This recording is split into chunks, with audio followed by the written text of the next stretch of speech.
Qari mill-Evanġelju ta' San Mark, kapitlu 1, versi minn 21 sa 28. F'dak iż-żmien Ġesu daħal Kafarnawm. Malajr f'jum is-Sibt daħal fis-sinagoga u qagħed jgħallem. In-nies baqgħu mistaġbin bil-mod tat-tagħlim tiegħu għax beda jgħallimhom bħal wieħed li għandu s-seta' u mhux bħal kittieba.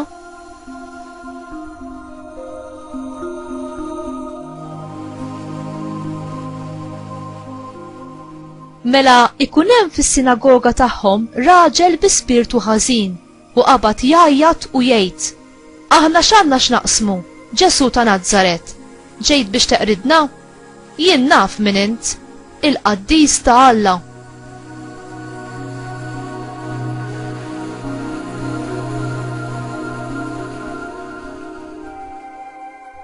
Imma Ġesu ikkmandah: Iskot, qallu, u oħroġ minnu. Imbagħad l-ispirtu ħażin lir-raġel beda jħabbtu ħafna, għajjat qajta kbira u ħareġ minnu.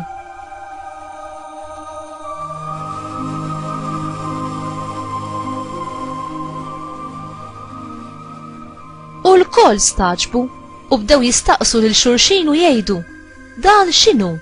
X'talim ġdid moti bis-seta? Sa lill-ispirti ħżiena jikkmanda u huma joqogħdu għalih. U l-fama tiegħu malajr ixterdet mal-inħawi kollha tal-Galilija. Il-kelma tal-mulej, tifħir lilek Kristu.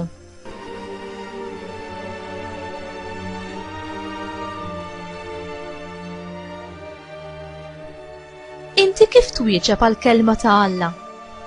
Tażel li tismagħha b'sottomissjoni jew b'fidi ħajja u b'bidjenza?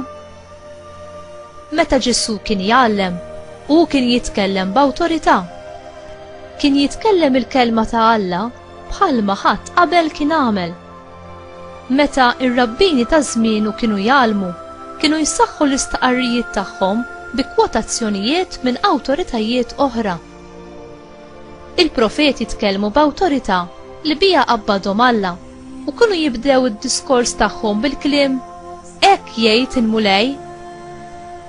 Imma meta Ġesu kien jitkellem, ma kellux bżonn l-ebda awtorità biex isaħħaħ l-istqarrijiet tiegħu.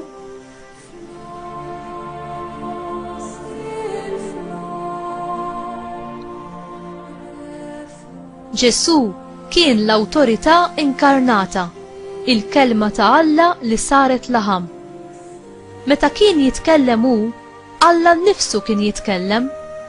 Meta kien jikkmanda, saħansitra ix-xjaten kienu jobdu.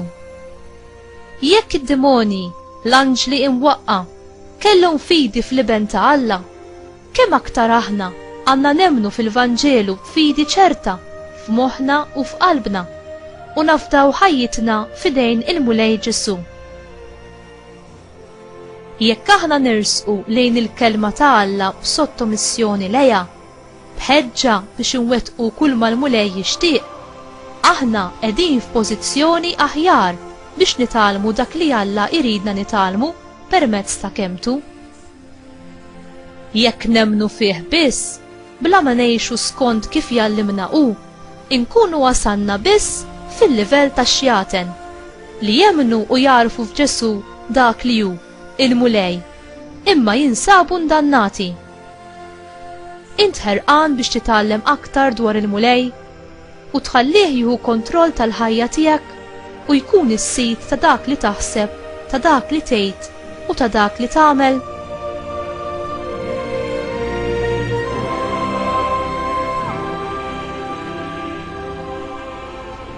Mulej, kemmtek hi ħajja u qawwija.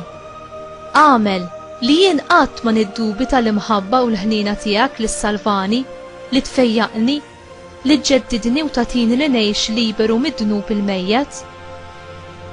Għażiża Ommi Marija, inti li kont tisma' l-kelma ta' Alla u tożza u toqgħod taħseb fuqha, ninsib ħin fil-ġurnata biex mument ta' talb u meditazzjoni tal-kelma ta' Alla jiena naraf li għandi nbiddel il-mentalità f'ira tiegħi mal-mentalità u l-mod kif jaħsibha Alla biex nasal ngħix kif iridni hu tassew.